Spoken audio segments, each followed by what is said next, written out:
Charles Bank Echo Kilo Camille.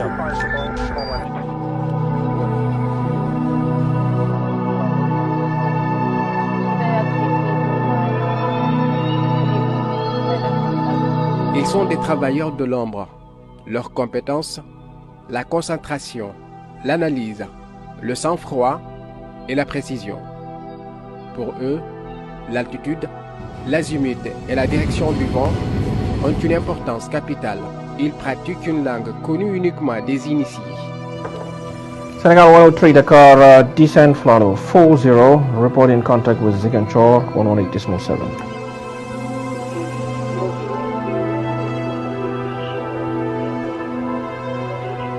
Copy that, passing 100, descent, continue with Ziguinchor.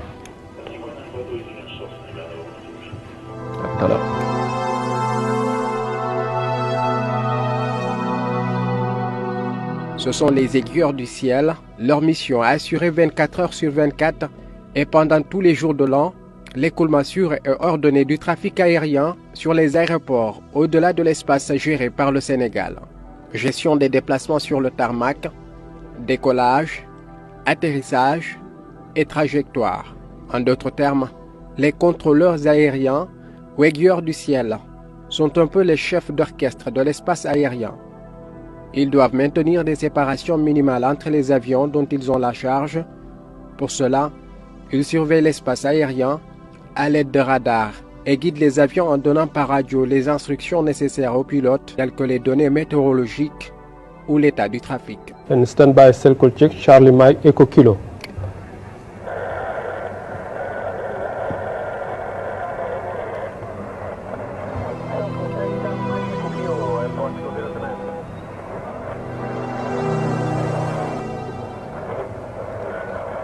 Charlie Bank Echo Kilo coming up.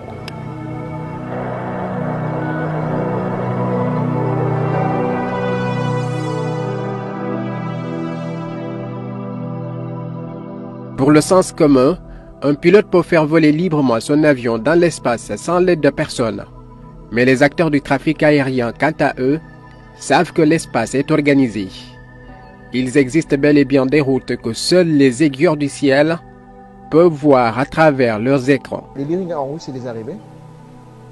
C'est les routes d'arrivée. Par exemple, là, c'est la route d'arrivée de Saint-Louis. Et ces points, c'est les points définis. Mais par exemple, ce point est défini sur la ville de Saint-Louis. Et à l'est, on voit ça, c'est des routes qui vont vers Bamako, Ouagadougou. Vers le nord, c'est des routes qui vont vers l'Europe. Et au sud, comme vous le voyez ici, il y a Bravo Juliette, PG, qui veut dire bonjour. La réglementation aéronautique prévoit des normes internationales de séparation entre les aéronefs. Les contrôleurs aériens s'assurent que les avions soient séparés d'un minimum de 1000 pieds, environ 300 mètres verticalement, ou 3,5 ou 8000 nautiques, environ 5,9 ou 14 km horizontalement. La raison est simple, face à face, les avions se rapprochent à une vitesse de 1800 km/h, soit 30 km par minute, ou encore 500 mètres par seconde. Retenez une seule chose. Les avions ne doivent pas se retrouver au même moment, au même endroit. C'est la règle. Les avions ne doivent pas se retrouver au même moment, au même endroit.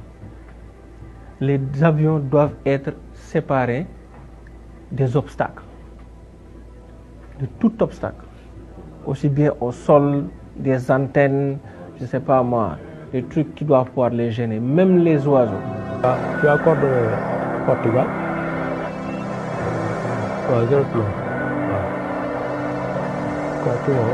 En équipe de 2, les contrôleurs disposent de la représentation précise de la position des avions sur leur écran radar et des informations utiles sur le type de l'aéronef, son nom, son altitude et sa vitesse pour pouvoir le suivre et assurer la sécurité de l'équipage et des passagers.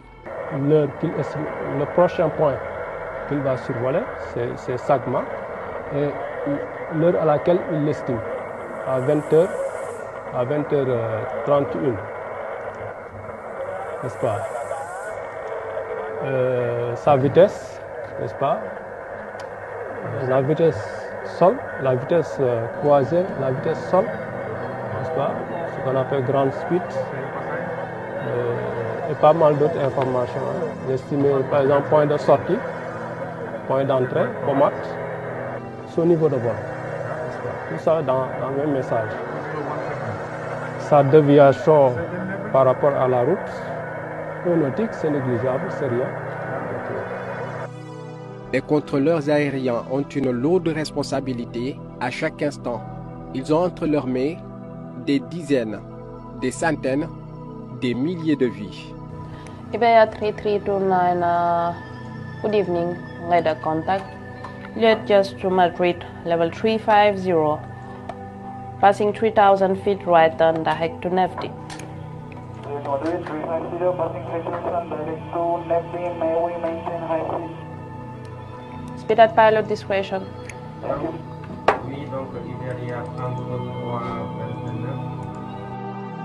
Pourtant, ils font partie du lot des acteurs méconnus du trafic aérien.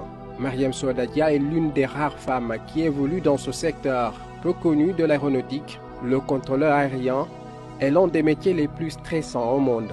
Une petite erreur peut mettre en danger la vie de plusieurs personnes.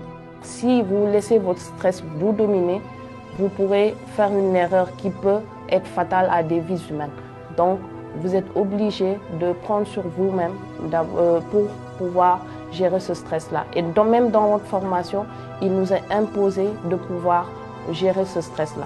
Même au niveau de la formation sur site, si par exemple, lors des examens, je peux dire des tests de qualification, on se rend compte que la personne n'a pas les aptitudes nécessaires pour pouvoir gérer un stress, ça peut lui coûter l'exercice de son métier. Le contrôleur doit donc être constamment en état de veille quand il est de garde, surveiller le mouvement des avions dans l'espace et sur le sol, à l'aide de son écran radar, avec rapidité et efficacité. L'erreur est humaine, a-t-on l'habitude de dire, mais dans ce métier, elle est strictement interdite. Dans le transport aérien, je peux dire que le contrôle est un des maillons les plus, je dirais pas le maillon le plus fort, mais un des maillons forts de ce cercle-là et de cette chaîne. Et il est en contact direct avec les principaux clients qui sont les pilotes et donc les compagnies aériennes.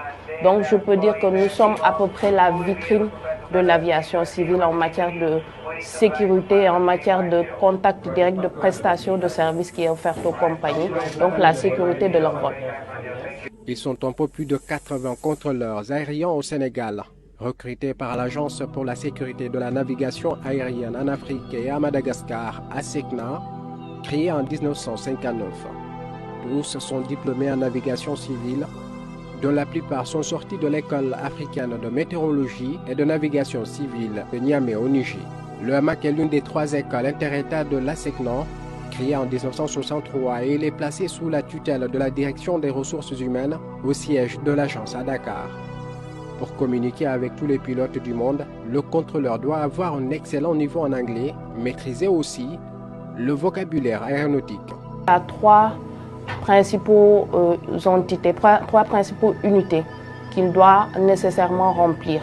C'est-à-dire d'abord une visite médicale de classe 3 et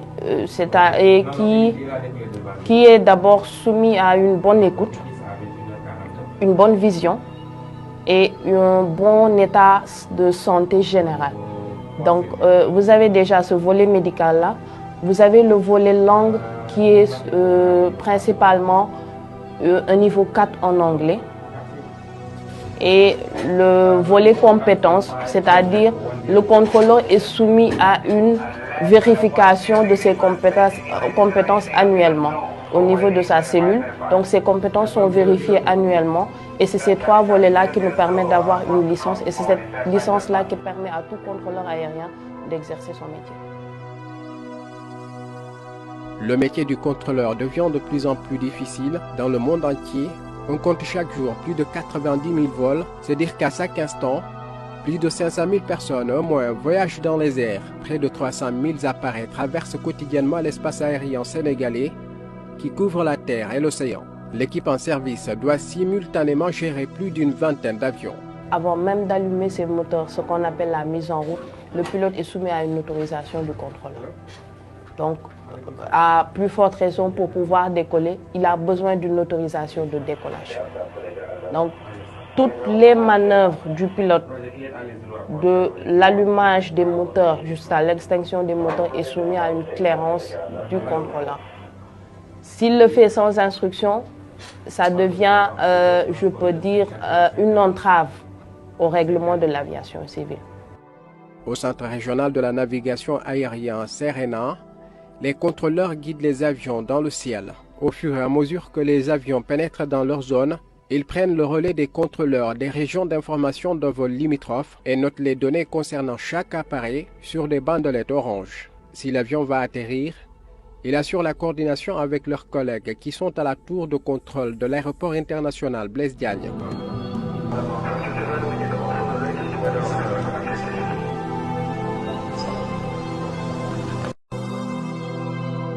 Eux, leur particularité, c'est leur lieu de travail, un lieu hautement surveillé, sécurisé, inaccessible aux commodés mortels. Voilà, donc là on est au 13e étage, là où est logée la tour de contrôle de l'aéroport de Diass. Donc en fait la porte est sécurisée, puisque vous savez que c'est un lieu très sensible, donc il faut le maximum de sécurité. Donc à partir de là, pour pouvoir accéder à la tour de contrôle, on sonne et on s'identifie.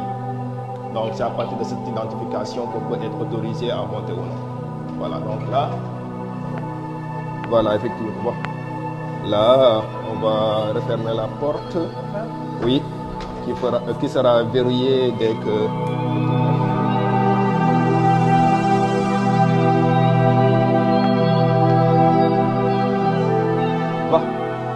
Voilà, bienvenue à la tour de contrôle. Vous êtes à la tour de contrôle de l'aéroport de Diass.